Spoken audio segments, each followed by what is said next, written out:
Evidentemente, las economías emergentes también tienen un efecto directo o una influencia directa por parte de la crisis de la zona euro y sobre todo en lo que es la financiación de estas economías por parte de la banca europea. Como veis, unas más que otras, veis en azul la barra, es la dependencia de crédito que tienen las economías emergentes de la banca europea, y si veis, pues Europa emergente mucho más que LATAM y que Asia, ¿no? Pero Asia, desde luego, sería la zona menos afectada, menos influenciada por parte de lo que sería el crédito de la banca europea.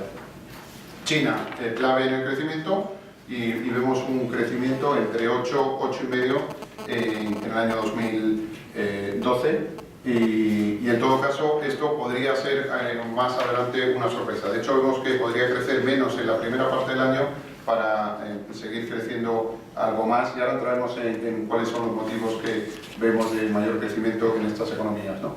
Con lo cual, una divergencia muy importante, y para eso es importante en el sentido de que hay que saber situarse bien en dónde va a estar el crecimiento.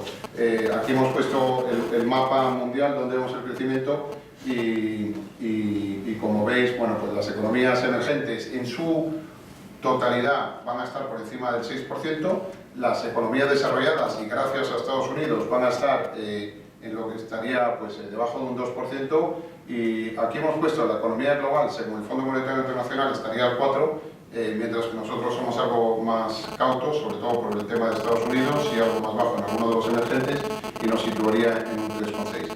Con lo cual, en términos globales, no se puede hablar de recesión a nivel mundial. Sí, volviendo al tema de la divergencia económica de crecimiento, sí que habría muchos países, sobre todo en el caso de Europa,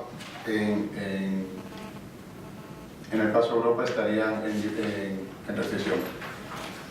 Como decía, las economías emergentes, ¿cuáles son los motivos que les van a hacer seguir creciendo? Bueno, pues consumo e inversión doméstica, básicamente. Al tener menor crecimiento exterior, las exportaciones se van a debilitar algo. Pero hay una cosa buena: no vemos inflación en esas economías, y vemos que los bancos centrales ya han empezado a bajar los tipos de interés, con lo cual va a estimular el consumo interno y va a estimular también la inversión. Como veis, ya hay algunos bancos, aquí en la política monetaria hemos puesto, aquí veis ya que algunos de los bancos han empezado a bajar los tipos de interés. Incluso China, pues como sabéis, ha empezado a bajar requerimientos de reservas, etcétera, y eso es bueno, con lo cual esa parte nos parece importante. Ahí veis el crecimiento, como veis tenemos un 8,30, 8,5 para China, y el conjunto de Asia sería un 6,90, América Latina un 3,60, bueno, eso lo tenéis ahí. Estos son más o menos, bueno, los pronósticos de crecimiento 2012 de exclusivamente todo lo que es emergentes, ¿no? Como decía, vamos a hacer una diferenciación importante en todo lo que es Asia y América Latina versus Europa emergente, que estaría más perjudicada. A nivel de tipo de interés no hay grandes sorpresas. Vamos a seguir en un mundo de tipos cero, prácticamente. Poco hay que bajar, pero se va a seguir bajando.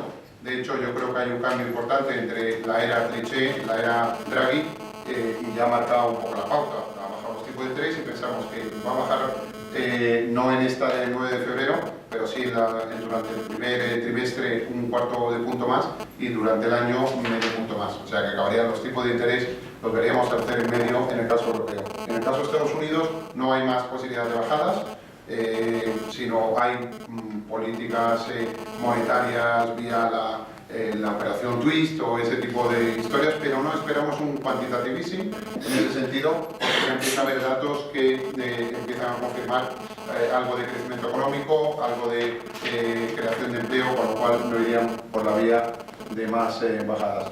Importante que en el Banco Central Europeo en realidad no para de estar haciendo operaciones de ayudar a la liquidez del sistema. Como conocéis, la LITRO, ¿no? El Long Term Refinance Operations, de los 3 años que está poniendo dinero en el mercado, pero también hay otras, como es la reducción de las exigencias de reserva, que han caído del 2 al 1%, que es a la mitad. O sea, es decir, que los bancos a través del Banco de España, que depositan las reservas en el Banco Central Europeo, han bajado, con lo cual eso es más liquidez al sistema. Por lo cual hay muchas medidas que se están tomando para que funcione el sistema, ¿no? Y porque esa es la principal preocupación, ya veremos que también es uno de los riesgos potenciales que nosotros vemos. Y por último, el Banco de Inglaterra, bueno, pues que precisamente hoy el gobernador del Banco de Inglaterra ha dicho que viendo bajar un poco la inflación y teniendo en cuenta la situación de recesión que se encuentra el Reino Unido, pues daría pie a alguna bajada adicional. Tampoco tiene mucho que bajar, pero sí que aquí esperamos que habría más compras de activos tipo quantitative easing o tipo operaciones las del Banco Central. Con lo cual, ese sería en términos de política monetaria.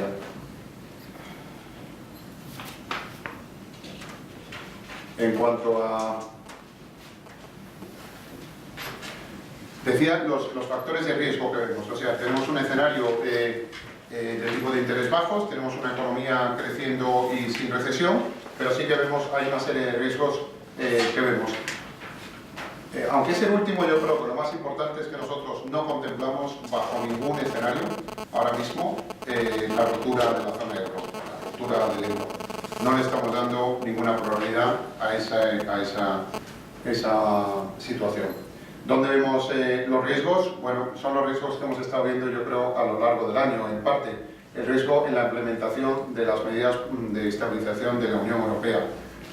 Son 17 gobiernos que hay que poner de acuerdo, son en muchos casos aprobaciones a nivel parlamentario, referéndums, y todo eso puede provocar volatilidad y puede tener un cierto riesgo.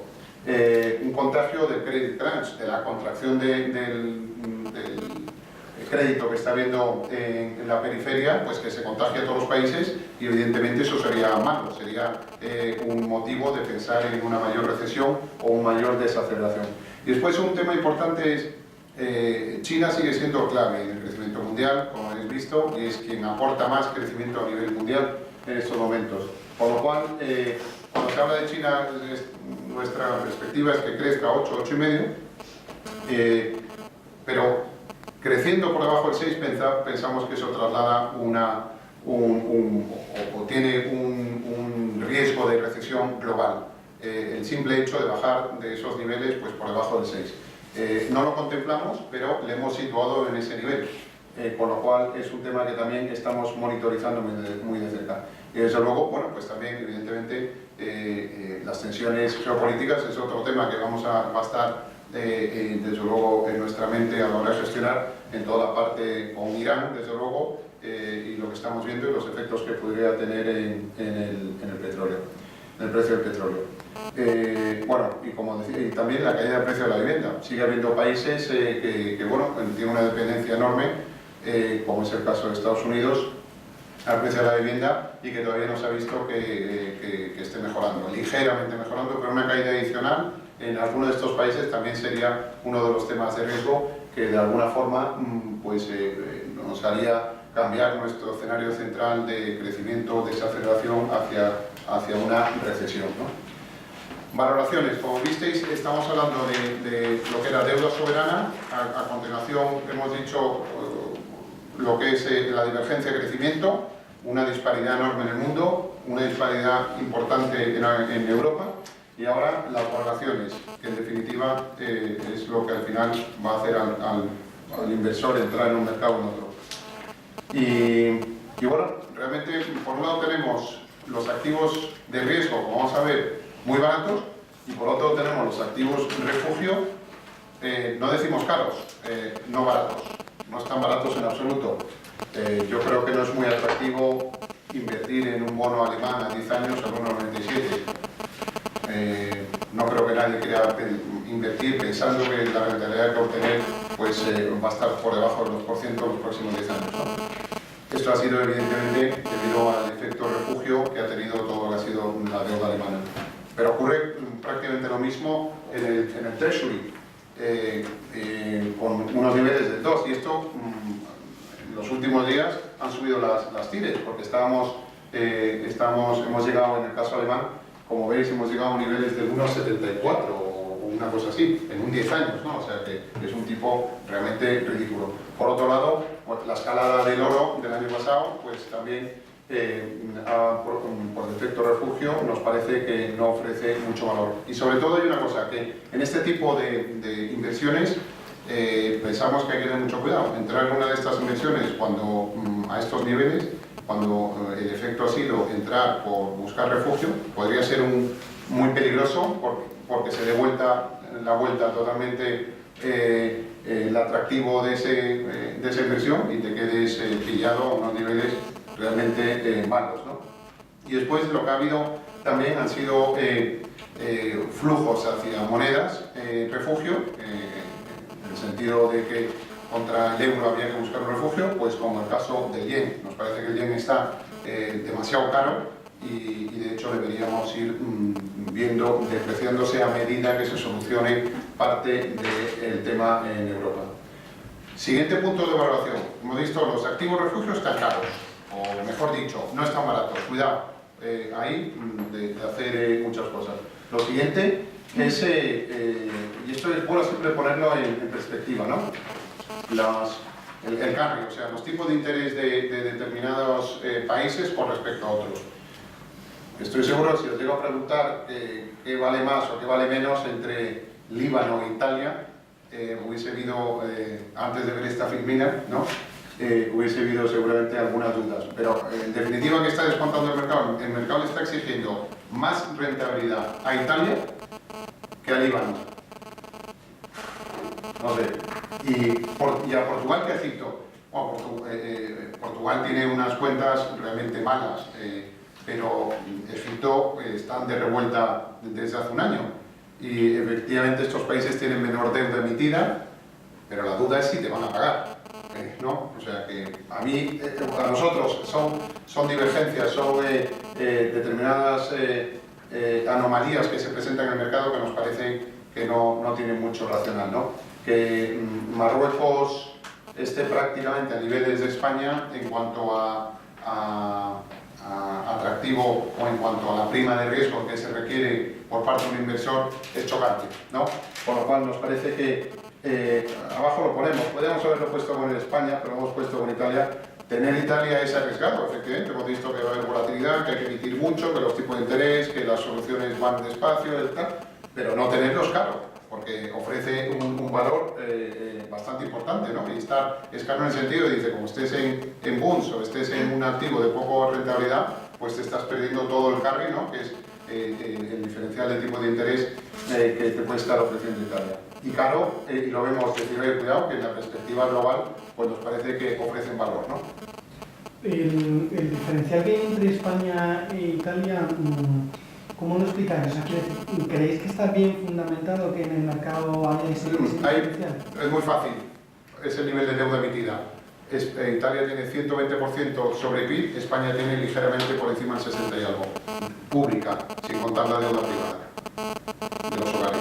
Con lo cual, básicamente es eso. O sea, España, en un caso de tener que emitir menos, ya estaría cumpliendo prácticamente con lo que sería la nueva reconvergencia económica. Es decir, usted no puede emitir más del 60% sobre PIB. Y España está prácticamente ahí. Yo no sé si está en el 63, 64. Italia está en el 120. O sea, ¿qué creéis que se mantendrá durante el año? Bueno, yo creo que el deal ahora mismo, el trade es ponerte un poco más largo de Italia con respecto a España, porque tal vez ese diferencial no está justificado solo por la diferencia de deuda emitida. Pero la razón ahora es esa, ¿no? Es esa. Bueno, hemos visto valoraciones en lo que es deuda pública. Después, en deuda privada de nuevo nos encontramos con unos precios históricamente atractivos. ¿Cómo lo vemos eso? Entonces, lo hemos visto de la siguiente forma. La prima de riesgo de todo lo que es la renta fija privada, ¿no? La deuda privada de las empresas. Y hemos hecho una comparación de la quiebra implícita que tienen los bonos ahora mismo con respecto a los 5 peores años de la historia del pasado. Desde no sé qué año, pero vamos, creo que es desde... Bueno, da igual. De los últimos... los 5 años peores de quiebras de emisores con respecto a lo que está implícitamente descontando el mercado. Y el investment grade europeo tiene una quiebra implícita general de la deuda, cuando en el peor de los 5 años seguidos ha sido un 4, por lo cual fijaros la diferencia que hay en la percepción del riesgo ahora mismo. En el caso americano es un poco menor, y ya si nos vamos a los high yields, tiene un implícito de 42%, cuando el peor de los 5 años de la historia ha sido 35%, por lo cual vemos que hay mucho valor tanto a nivel de investment grade como a nivel de high yield. Pero es que encima nos encontramos con que las empresas, esto es el caso de Estados Unidos, pero se podría ver también en el caso de Europa, que las empresas están con muchísimo cash, muchísimo. Bueno, ha salido Apple ayer y el nivel de cash que tiene, pues no sé si ponía 97 billions, pero es algo espectacular eso, de tener más que todo un sistema financiero, no, todo el nivel, digo. Y por otro lado, la deuda de las empresas está muy baja, con lo cual, ¿y qué ocurre? Que es que realmente las empresas son las que tienen el dinero ahora mismo, más que los bancos, ¿no? Los bancos están intentando captar capital como pueden, pero el dinero lo tienen las empresas. Entonces, bueno, esto también nos da señales de compra en lo que es el grado de inversión y en lo que es el high yield. Nos ofrece valor y, evidentemente, todo esto tiene un riesgo. La volatilidad que estamos hablando al principio se puede trasladar. Pero desde un punto de vista fundamental decimos, oye, tienen dinero desde un punto de vista de quiebra implícita, tiene valor. Dice, hombre, si lo comparamos con el peor de los escenarios, nos ofrece más valor, ¿no? La siguiente valoración, deuda pública, renta fija privada, bolsa. ¿Qué tenemos en bolsa? Y hemos cogido el DAX. Aquí el DAX lo que estamos viendo es que el precio, valor en libros, está cercano a 1. Es decir, que la bolsa vale lo que valen los activos, o sea, no está descontando ningún crecimiento de beneficios. Y cada vez que eso ocurre, cuando se acerca, esta es la valoración del DAX, cada vez que esto ocurre, y esto es el valor de libros del DAX, se acerca a 1, cuando se choca, se cruzan, pega un tiro en la bolsa. Con lo cual, de nuevo, nos parece, desde un punto de vista, en este caso, fundamental, y tiene ese componente técnico, nos parece que también ofrece valor. De hecho, habéis visto que la bolsa alemana, bueno, de hecho, desde que tocó más o menos aquí, por esta zona, bueno, pues no ha parado de subir. Esto fue, yo creo que diciembre, debió ser, 15 de diciembre, por ahí, que ha estado subiendo, llegó a 5.300 o 5.200 en un momento dado. Incluso en agosto llegó más abajo, pero vamos, desde ahí 5.200 estamos a 6.400 y sigue subiendo la bolsa, con lo cual tenemos también activos de riesgo como es la bolsa alemana que ofrece valor. Sin entrar en detalle, porque lo tenéis ahí a continuación, con lo cual tenemos deuda pública periférica que ofrece valor y nos parece que es interesante. De hecho, es lo que se está comprando en las subastas, no solo ya por parte de los bancos, sino que están saliendo al mercado. Nosotros hemos sacado bolsas también a nivel de fondos que pagan rentas, que invierten en deuda pública soberana, principalmente española. Cédulas hipotecarias sigue siendo un activo importante, sobre todo en el caso español. Deuda corporativa lo hemos visto, la renta fija privada, que está en unos niveles de descuento de quiebras muy superiores al peor de los escenarios, y la deuda corporativa emergente, pues igualmente. Ya, en cuanto a lo que es bolsa, ya entrando más concretamente, pensamos que durante la primera parte del año o antes del segundo, finalizar el segundo trimestre, podemos ver revisiones, sobre todo en Europa, pero ahora con Estados Unidos estaremos viendo revisiones a la baja de los resultados, pero normalmente el mercado se anticipa. Cuando se ven ya las últimas revisiones a la baja, podrían venir efectivamente en esa segunda parte del año, segunda parte del primer semestre, perdón, el mercado se empieza a anticipar y empezaría a subir la bolsa. Incluso ya está subiendo, se está pensando que puede haber un cambio que vendría en esa segunda parte del año. Acordaros también que la bolsa siempre va mucho más adelante que lo que es la economía y que lo que sería, en este caso, incluso el crecimiento económico. O sea que el hecho de estar en una recesión no es malo para la bolsa, porque normalmente la anticipa y las recesiones hoy en día son relativamente cortas. Por lo cual la bolsa podría ir delante de eso y ser de hecho, pensamos que es un activo realmente interesante para este año, ¿no?